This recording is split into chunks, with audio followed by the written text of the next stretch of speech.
दर्शकों नमस्कार। Hope all is good.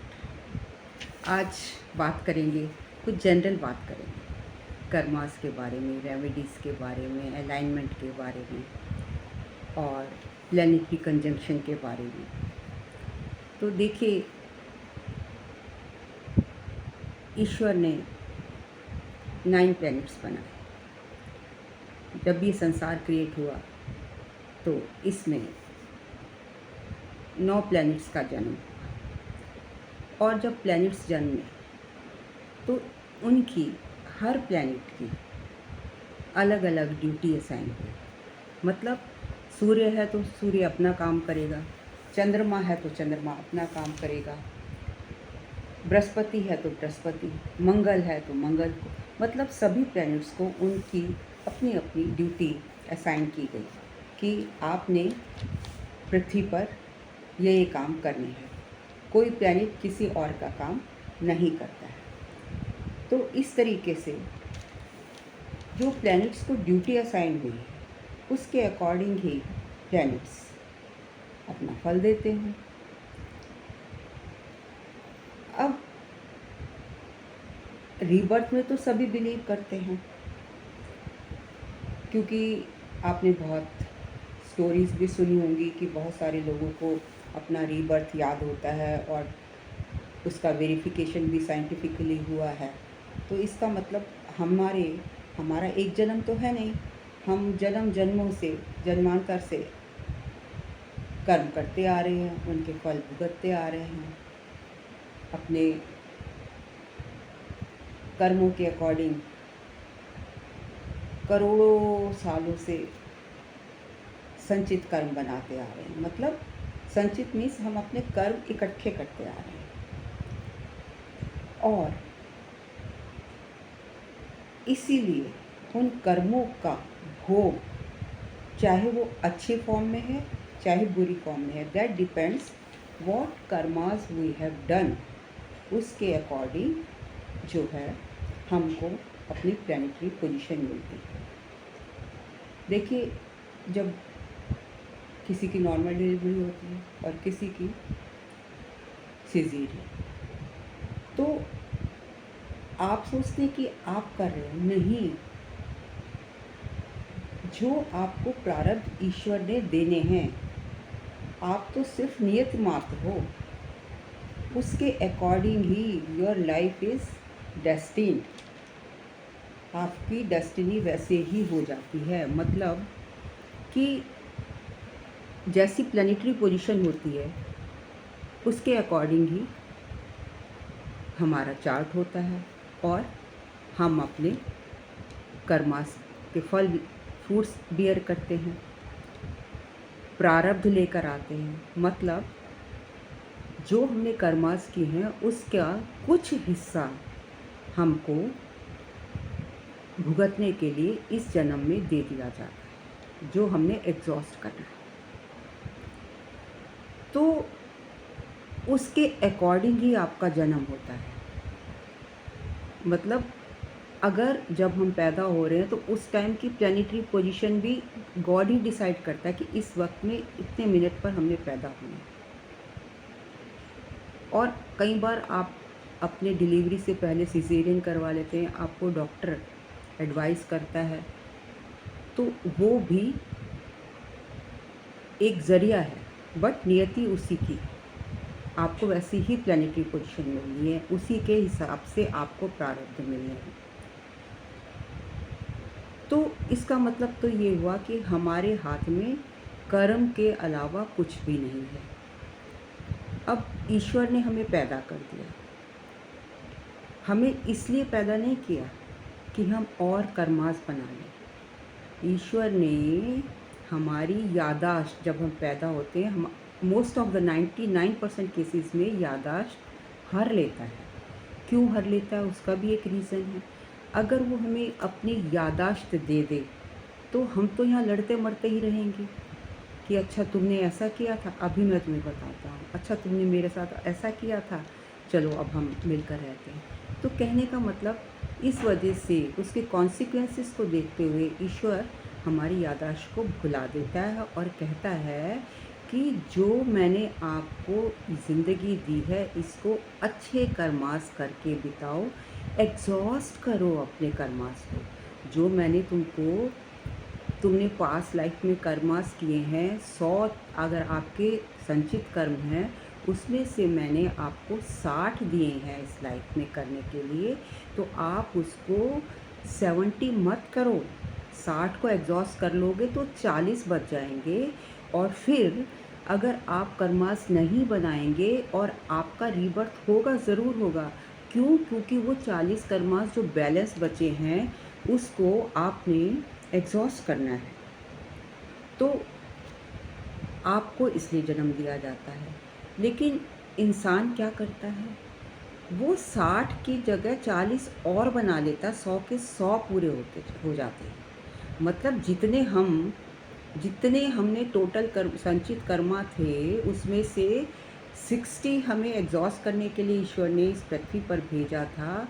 हमने मारो मार की, लड़ाई झगड़ा किया और भी और भी कर्म बना लिए, 40 और ऐड कर लिए। मतलब हम उसी स्टेज पर पहुंच गए जिस स्टेज से हम आए थे।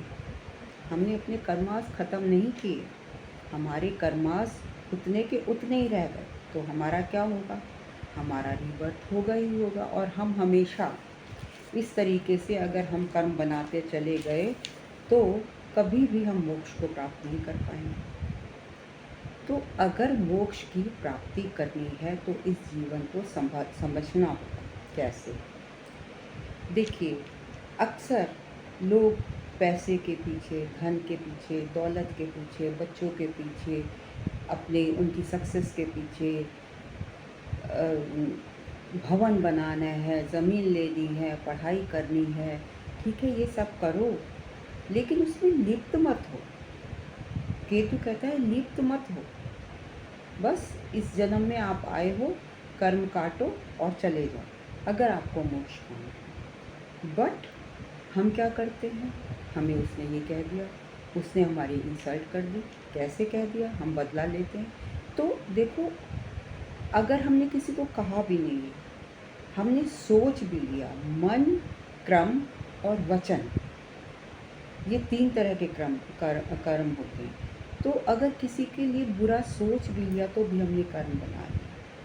तो you should rather thank a person जो आपके पास आया है और आपको कुछ इंसल्ट करके चला गया। आप साइलेंस में रहिए। यू शुड थैंक हिम कि उसने तुम्हें अपॉर्चुनिटी, अपने जो पास्ट लाइफ के कर्मास हैं, आपने कभी उसको इंसल्ट किया होगा।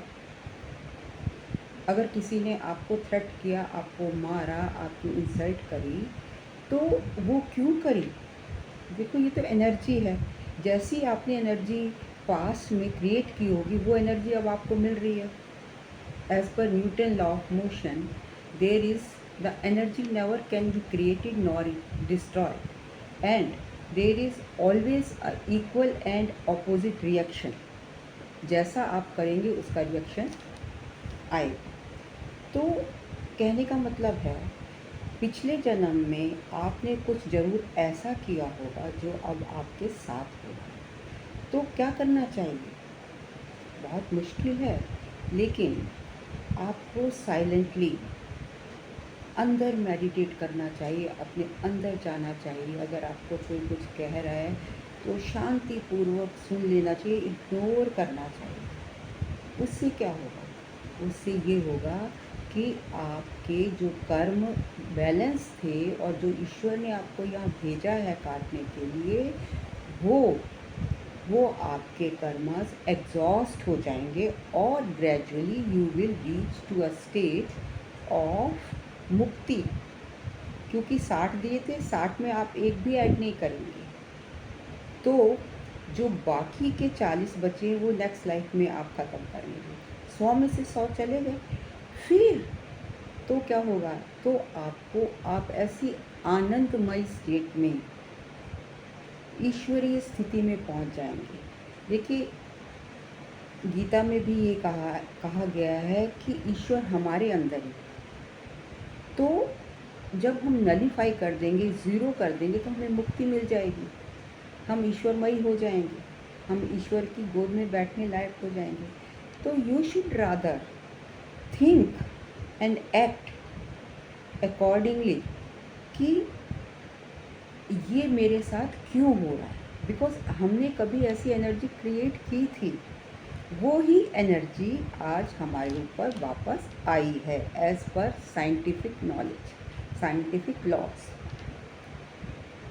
एस्ट्रोलॉजी को आप साइंस से भी अगर जोड़कर देखते हैं तो ये सच्चाई है। तो अगर आप उस एनर्जी को एक्सेप्ट करते हैं और थैंक्स बोलते हैं तो आप अपना ही फ़ायदा कर रहे हैं। गौतम बुद्ध को भी तो जब एनलाइटनमेंट हुई थी, उसे 100 बातें कोई बोल कर चला गया और उनसे जब पूछा गया तो उन्होंने कहा कि देखो, I am very much thankful to that person कि वो इस जन्म में मेरे पास आया, अदरवाइज़ मेरे को बार बार जन्म लेना पड़ता। और तब उनकी एनलाइटनमेंट हुई, वो अंदर की रोशनी जागी और उस रोशनी से उनको ज्ञान प्राप्त हुआ। तो आपके लिए भी इस ज्ञान को पाना, जुपिटर की ब्लेसिंग पाना, जिसको हम गॉडली ब्लेसिंग्स कहते हैं, कोई मुश्किल नहीं है। सिर्फ अपने विचारों को कंट्रोल करना है। हमारी जो कुंडली में 4th हाउस होता है, किस चीज़ का होता है? मन, हमारे विचारों का। विचार, जिसको मन में क्या उठते हैं? विचार उठते हैं। तो अगर आपने विचारों पर कंट्रोल कर लिया, जब भी कोई आपके सामने घटना हो रही है, कुछ भी हो रहा है, तो आपने अपने मन में विचार करना है कि ये क्यों हो रहा है, रादर रिएक्ट नहीं करना है। और तब आपको एनलाइटनमेंट होगी, तब आपको नज़र आएगा कि ये आप ही ने बीज बोया था, बिना बीज के पौधा कभी नहीं निकला। और ईश्वर ने आपको जन्म देकर आपको अपॉर्चुनिटी दी है कि आप मोक्ष को प्राप्त करो। तो मेरे कहने का मतलब ये है कि इंसान को अपने विचारों पर कंट्रोल करना सीखना चाहिए। अगर आप अपने विचारों पर, मन पर कंट्रोल कर लेंगे तो जीत है आपकी। कहते हैं ना, मन के जीते जीत है, मन के हारे हार। तो सिर्फ क्या है, अपने आप को समझाना है। और ईश्वर कोई भी चीज़ अपने ऊपर नहीं लेते हैं, कोई भी गलती अपने ऊपर नहीं लेते हैं। वो ऐसी कंडीशंस क्रिएट कर देते हैं कि आप वो करने को बाधित हो जाओगे। लेकिन मैंने क्या कहा कि मन को कंट्रोल में करना है। अभी मैंने बताया, चंद्रमा, सूर्य और राहु और केतु, ये 4 ऐसे ग्रह हैं कि जिनको डेस्टिनी ब्रेकर कहते हैं। वो चाहते हैं कि आपको लाइफ में किसी ना किसी तरीके से परेशान करना है, मेंटल टेंशन देनी है। चंद्रमा किसका है? मन का कारक है। तो आपको मन को कंट्रोल करना है, अपने 4th हाउस को, चौथे घर को, जो मन का कारक है, आप उसको कंट्रोल कर लीजिए। जब आपकी थॉट कंट्रोल होगी, आपके विचार कंट्रोल होंगे, तो आपके एक्शंस पर खुद ही कंट्रोल हो जाएगा, चाहे आपकी राशि कोई भी हो। देखिए, 1, 4, 7, 10 मूवेबल राशियाँ होती हैं और 2, 5, 8, 11 अर्धी राशि होती है। तो जो मूवेबल राशियाँ होती हैं, मतलब चर का मतलब है जो चेंज हो सकता है। तो इन राशियों को में अडेप्टिबिलिटी होती है, ये बहुत जल्दी चेंज हो जाती हैं एनवायरनमेंट के अकॉर्डिंग। लेकिन जो 2, 5, 8, 11 हैं, ये जिद्दी राशियाँ हैं। फिक्स मतलब एक जगह पर फिक्स, मतलब इनको चेंज करने के लिए आपको एड़ी से चोटी तक का ज़ोर लगाना पड़ता है।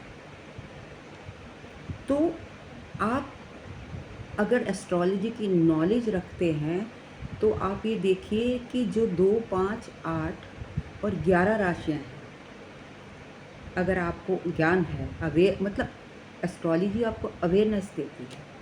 तो हमने अवेयर कर दिया, एस्ट्रोलॉजी ने अवेयर कर दिया कि ये राशियाँ जो हैं ज़िद्दी राशियाँ हैं, ये किसी की मानेंगी नहीं, इनको चेंज करना बड़ा मुश्किल है। तो आप कैसे अलाइन करेंगे उनके साथ? आप 1, 4, 7, 10 राशियों के कैरेक्टरिस्टिक्स को पकड़ लीजिए, वो चेंज हो जाती हैं। तो अगर आप 2, 5, 8, 11 भी हैं, तो आप कोशिश कीजिए आप उस तरीके का बिहेवियर अपनी लाइफ में लाइए, ताकि आपके विचारों की अलाइनमेंट हो जाए और आप हर चीज़ के लिए अवेयर हो जाएं। देखिए, कर्मास भी 3 तरह के होते हैं, दृढ़, अदृढ़, दृढ़, अदृढ़।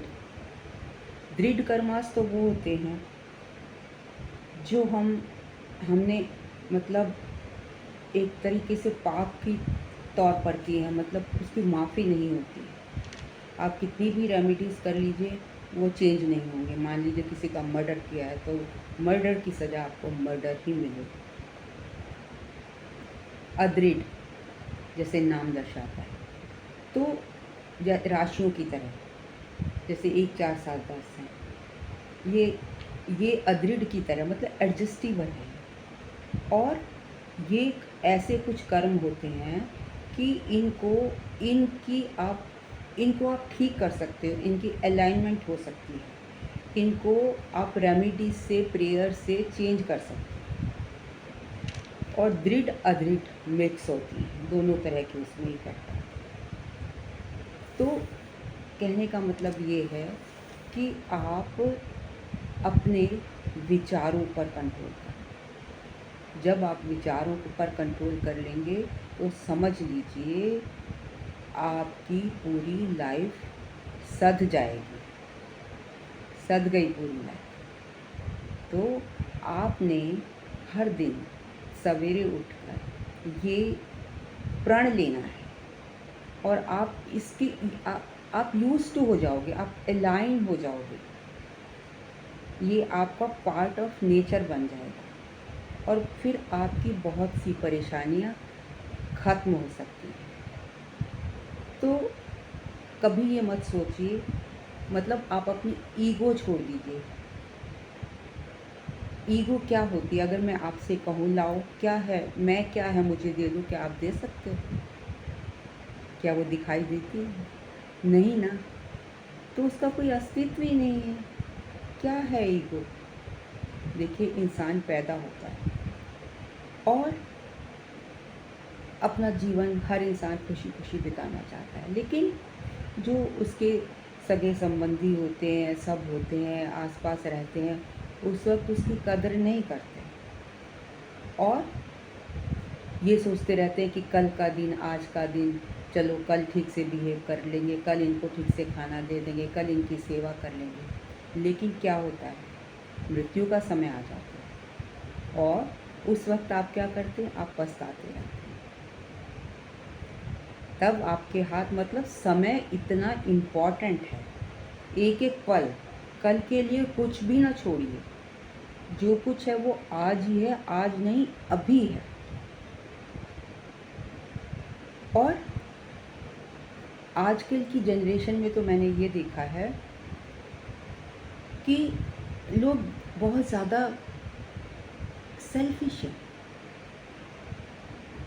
वो कहते हैं एस्ट्रोलॉजी कुछ है ही नहीं, ये जो ग्रह है कुछ है ही नहीं। अगर भाई आप मुझे एक बात बताओ, क्या सूर्य, जब आप सुबह उठते हो तो सूर्य निकलता नहीं है? सूर्य एक ग्रह है ना। आप कब सोते हो? रात को सोते हो तो चंद्रमा निकलता नहीं है, शीतलता देता नहीं है। आप जो खाते पीते हो, अगर सूर्य अपना काम करना बंद कर दे, तो क्या आपको भोजन मिलेगा? क्या ये वनस्पति जो ये है वनस्पति उगेगी? नहीं उगेगी। तो फिर आप कैसे कह सकते हो कि ग्रह ग्रह नहीं होते, ग्रहों का कोई असर नहीं होता? अब सूर्य क्या है? अग्नि को दर्शाता है। आप अगर अग्नि के पास खड़े होगे तो क्या होगा? आपको आपका या अग्नि के बीच में हाथ डालोगे तो आप जल जाओगे। तो जो सूर्य है वो क्या रिप्रेजेंट करता है? अग्नि रिप्रेजेंट करता है। तो ग्रह तो हैं, जो वनस्पति है वो क्या है? बृहस्पति रिप्रेजेंट करता है। आप क्या है? जीव। बृहस्पति जीव है, आप खुद बृहस्पति हैं, जीवात्मा है। तो ये सभी ग्रह हैं। मरकरी क्या है? मरकरी देखो, आप इंटेलेक्ट है। अगर रिश्ते में आप देखें तो बॉयफ्रेंड गर्लफ्रेंड है। तो ग्रह है ना, बॉयफ्रेंड गर्लफ्रेंड के रिलेशनशिप के बारे में मरकरी से रिलेटेड कैसे देखेंगे कि मरकरी कैसे आपके रिश्ते में इफ़ेक्ट डालता है, ये मैं आपको अगले वीडियो में बताऊंगी। क्योंकि अब ये आज अगर मैं इसको डिस्कस करूंगी तो it will be out of topic लगेगा। तो आज का मेरा यही कहना है कि अगर कोई भी आकर आपको इंसल्ट कर जाता है तो आप सोचो, ईश्वर ने आपको अपने कर्मों को काटने का मौका दिया है। हाँ, एक बात और, आप सबकी मदद करो, तन से, मन से, धन से, लेकिन पात्रता देखकर। कई लोग सिर्फ कि सामने वाले को कैसा लगेगा ये सोचकर कहीं भगवान नाराज़ ना हो जाए, आपसे कोई पैसा मांगने आता है या आपसे काम नहीं हो रहा है फिर भी आप करते हो ये सोचकर कि सामने वाले को बुरा ना लगे। सामने वाला पैसा मांग रहा है, आप उसको दे देते हैं, लेकिन क्या आपने पात्रता चेक करी कि क्या वो जेन्युइन है? क्या उसको वाकई में पैसा चाहिए? अब जो राहु गवर्न पर्सन होगा वो क्या करेगा? वो ऐसे ही करेगा, आप उसको ज़रूरत नहीं भी होगी, आपको मैनिपुलेट करके आपसे पैसा ले जाएगा। वायदा करेगा मैं दूंगा, लेकिन वो कभी पैसा वापस नहीं आएगा, वो चीट करेगा। तो ऐसे लोगों को ना कहना सीखिए, वहाँ भगवान नाराज़ नहीं होता। आप पात्रता देखिए, क्या वाकई में ही ज़रूरत है?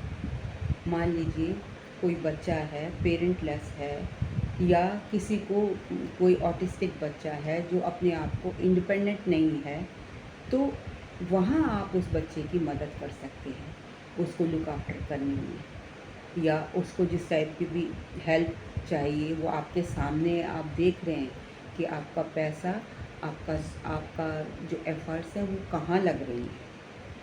ऐसे ही ट्रैफिक लाइट्स पे आप पैसा दे देते हैं, वो क्या करते हैं? शाम को जाकर शराब पी लेते हैं या जुए में, सट्टे में लगा देते हैं। ऐसे में उस कर्म के भागी आप भी बन गए, क्योंकि जो उसने बुरा कर्म किया है उसकी शुरुआत आपने करी। तो इसलिए पात्रता देखकर ही मदद करें। ईश्वर कभी इस बात के लिए नाराज़ नहीं होता। ईश्वर कहता है मदद करो, लेकिन कुपात्रता देख कर। और ये मत सोचो जो एक व्यक्ति के लिए अच्छा है वो आपके लिए भी अच्छा है। आपने देखा कि किसी ने शनि की उपासना करी तो उसका जॉब लग गया, तो आप सोचेंगे मैं भी शनि की उपासना कर लेती हूँ, मेरा भी जॉब लग जाएगा। नहीं, ये आपके लग्न पर डिपेंड करता है, ये आपके इष्ट देवता पर डिपेंड करता है। हो सकता है जो शनि की उपासना से उसका करियर ठीक हुआ है, हो सकता है आपको आपके बच्चों का घर ठीक हो जाए। वो डिपेंड करेगा कि आपका जो कुंडली है उसके वो क्या बोलती है, आपका इष्ट देवता कौन है। आपको उसके अकॉर्डिंग ही मंत्र पढ़ने होंगे। उसी से लाभ होगा। पहले आपको उसके रेमेडी करने से पहले आप किताबों में बहुत रेमेडीज़ लिखी हैं, जनरल रेमेडीज़ लिखी हैं, लेकिन कौन सी रेमेडी किसको लगेगी ये कोई एक अच्छा ज्ञानी, आपका गुरु या अच्छा एस्ट्रोलॉजर ही आपको बता सकता है। और अगर जैसे कि डॉक्टर की इलाज करता है, जब तक वो मर्ज़ को ना पकड़े, जब तक डायग्नोज ना करे, तब तक वो दवाई आपको नहीं लगती है। इसी तरीके से एस्ट्रोलॉजर क्या करता है, वो आपकी वीकनेस को पकड़ता है कि कहाँ पर आपके शरीर में या आपके ग्रहों में कहाँ पर कमी है। उसके अकॉर्डिंगली वो आपको मंत्रास या रेमेडीज़ बताता है। तो ऑलवेज़ लुक फॉर कि कौन सा प्लैनेट आपको क्या दे रहा है, उसके कारक तत्वों को देखो और वो किस स्थिति में बैठा है। देखिए, राशि, घर और प्लैनेट्स 3 चीज़ें होती हैं कुंडली में जो आपको इफ़ेक्ट देती हैं, लेकिन सबसे हाई लेवल पर प्लैनेटरी इफेक्ट प्लैनेट्स का होता है। प्लैनेट्स को देखिए किसके नक्षत्र में है, मतलब नक्षत्र इज लाइक एक्सरे, ऊपर से हमें कुछ और नज़र आएगा, आप उसकी रेमेडी शुरू कर देंगे, लेकिन उसकी एग्जैक्ट रेमेडी जानने के लिए आप नवांश भी चेक कीजिए, D10 भी चेक कीजिए, करियर देखना है D10 चेक कीजिए, D12 देखिए, चेक कीजिए पेरेंट्स के लिए, रेकॉन देखिए, D7 देखिए बच्चों के लिए, शादी के लिए नवांश देखिए। There are 16 charts. तो ईश्वर ने अलग अलग सब चीज़ों की बाइफर्केशन हर फील्ड अलग रखी है, सिर्फ कॉन्सेंट्रेट और फोकस करना है। अपनी लाइफ को कॉम्प्लिकेटेड मत बनाइए। वैसे तो अच्छा है कि जो मंत्रास रेमेडीज़ हैं that is the best remedies. क्यों? क्योंकि वो एनर्जी की फॉर्म है, और एनर्जी जो है वो आप मंत्रास से जो आप एनर्जी है वो उससे आप मेडिटेट कर रहे हैं, इट इज़ गोइंग इनसाइड, आपका ओहरा बढ़ा रही है, आपकी प्राण शक्ति को बढ़ा रही है। They don't have any negative effect. आप देखते हैं किसी के घर में जाते हैं इतनी खुशहाली लगती है, और कहीं पर जाते हैं आपको होता है चलो भाग लें यहाँ से। क्यों होता है ऐसा कि भाग लें? क्योंकि वहाँ जो घर की एनर्जी होती है ना, दीवारों में भी, जिस घर में लड़ाई झगड़ा होता है वहाँ पर दीवारों में उसी टाइप की एनर्जी हो जाती है, और आप जाकर बैठते हैं तो आप परेशान हो जाते हैं। क्यों मंदिर में जाके शांति मिलती? क्योंकि कोई भी व्यक्ति जो मंदिर में एंटर करता है वो कम से कम वहाँ जाकर एक बार माथा झुकाता है, प्रेयर करता है, कॉमन वाइब्रेशंस होती हैं, अच्छी वाइब्रेशंस होती हैं। ज़्यादातर वो वहाँ पर बुरे ख्याल नहीं लाएगा, पर वो क्या होते हैं मंदिर की दीवारों में, मंदिर के फर्श में बस जाते हैं। वाइब्रेशंस का बहुत फ़र्क पड़ता है। आप में, आपके अंदर कैसी वाइब्रेशंस है, और जैसी आपको कुछ बोलने की भी ज़रूरत नहीं होती। आपकी जो वाइब्रेशंस हैं, आपका जो ओहरा है वो काफ़ी है। अब क्या जो गूंगे लोग होते हैं वो बोलते हैं? नहीं बोलते, बट आप उनके चेहरे से, उनकी वाइब्रेशन से, वो टच करके सब चीज़ को पहचान लेते हैं। अब केतु है, केतु हेडलेस है, कैसे पहचानता है? वाइब्रेशन से महसूस करता है, सरेंडर करता है। और अगर आपके, देखिए मैं जनरल बात कर रही हूँ ना आज, अगर आपके चौथे घर में केतु है तो आपको मानसिक शांति नहीं है, और चौथा घर मन का है, विचारों का है। विचार तब तक आपके शांत नहीं होंगे जब तक, अगर आपका चौथे घर में केतु है, आप अपने आप को सरेंडर नहीं करोगे। तो सरेंडर देखिए, ईश्वर कहता है कि अगर सब कुछ आप ही कर लेंगे तो मेरी क्या ज़रूरत। ज़रूरी नहीं आप मंदिर जाएं, मंदिर आपके अंदर है। आप अपने मन के अंदर बैठे हुए ईश्वर को प्रणाम करें। आप हर इंसान में ईश्वर पा सकते हैं अगर आपके विचार उसके प्रति पॉजिटिव हैं। ये सब एनर्जी का खेल। कोई ज़रूरी नहीं कि आप घंटों बैठकर, ईश्वर नहीं कहता कि घंटों बैठकर मेरे लिए आप घंटी बजाइए। अगर आप किसी नीडी, मैं फिर से कह रही हूँ, पात्रता वाले की मदद करते हैं तो ईश्वर की भक्ति इससे ज़्यादा बढ़कर कोई नहीं है। तो दोस्तों, आज मैं अपनी ज़ुबान को यहीं विराम देती हूँ। जल्द ही मिलती हूँ आपसे। कल किसी और टॉपिक पर बात करेंगे। Thank you very much. Hope you like my video. It was a general video without thinking कि आज मैंने क्या बोलना है। तो कभी कभी मेरा ऐसे भी बोलने का मन करता है। अगर आपको मेरा वीडियो पसंद आया हो तो kindly like, comment, share and subscribe. Thank you very much. धन्यवाद।